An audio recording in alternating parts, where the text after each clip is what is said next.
Ever wondered how people kept food fresh before fridges? In the next few seconds, you'll learn ancient food preservation techniques.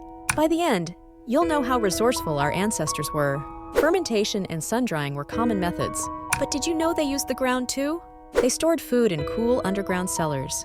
These cellars maintained a constant temperature. Root vegetables were often buried in sand. Dairy products were stored in clay pots. These pots were then buried to stay cool. Ice blocks were harvested in winter and stored. They were kept in ice houses insulated with straw.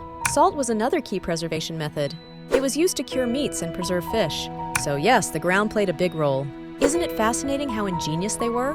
Hit the like button if you found this useful.